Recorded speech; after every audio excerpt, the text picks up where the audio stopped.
Hello, good evening mga sangkay. Ayan, magluluto po ako ng itlog. Yan po yung magiging ulam ko for today. So, ilalagay na natin ang sibuyas. Tara! It's a sibuyas. Oh, how can I put abod? Woo! Oh!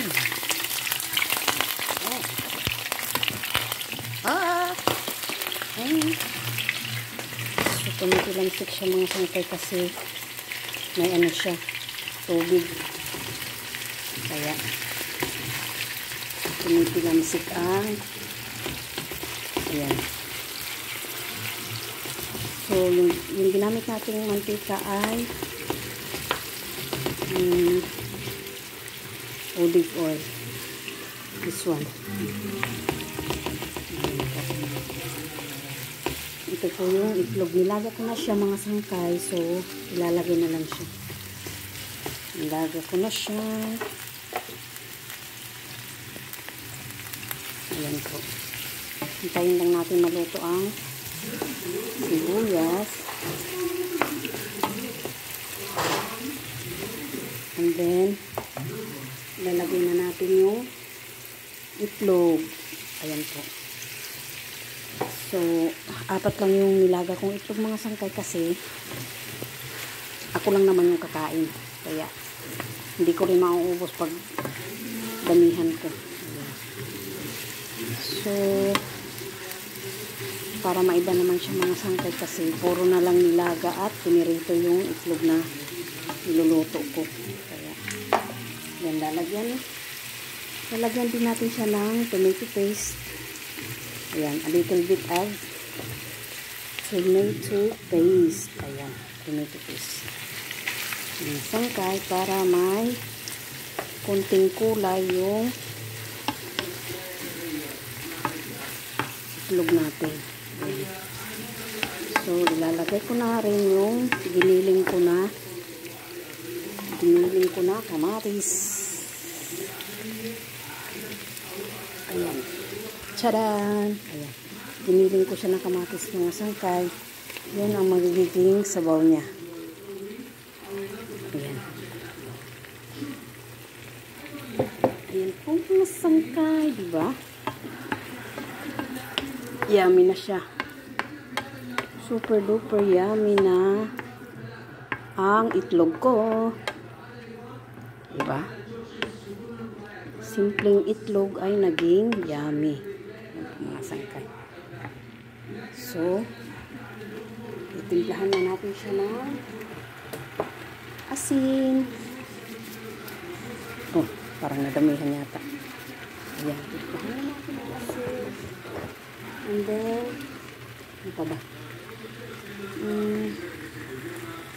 Hindi ko alam kasi mga sangkap dito.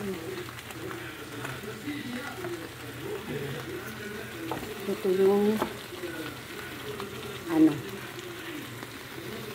garlic.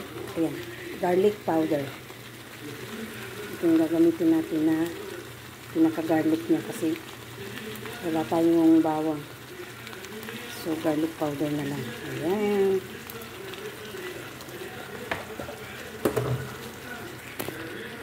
Diba? Super duper masarap na siya mga sangkay. At naaamoy ko na ang malinamnam na lasa ng itlog.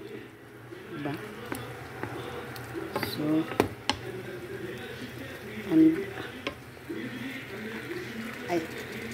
umiikot yung kawali natin. Wait lang. Kukunin lang ako sa ref na ito, pang timpla.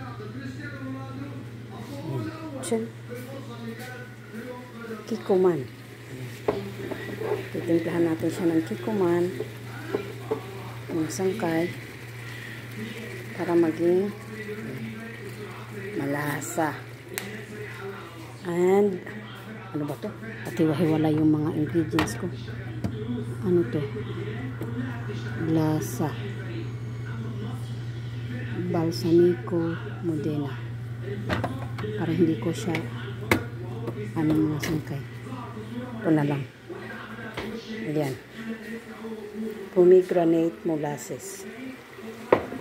So, itong mga, ano na itong mga sangkay, hula-hula ko lang siya. Kasi, hindi ko nga, wala nga siyang pampalasa. Kaya kung ano-ano na lang nilalagay ko para sumarap lang yung niluluto ko. Ayan. Diba? Kumukulo na siya mga sangkay. So, tsadan-tsadan. Ang sarap na ng amoy niya. Diba? Yung simpleng itlog naging yummy ulam mga sangkay. Ayan. Ayan lamang po mga sangkay. Oh. Super yummy na siya. Ayan lamang po mga sangkay. Thanks for watching. And God bless us all.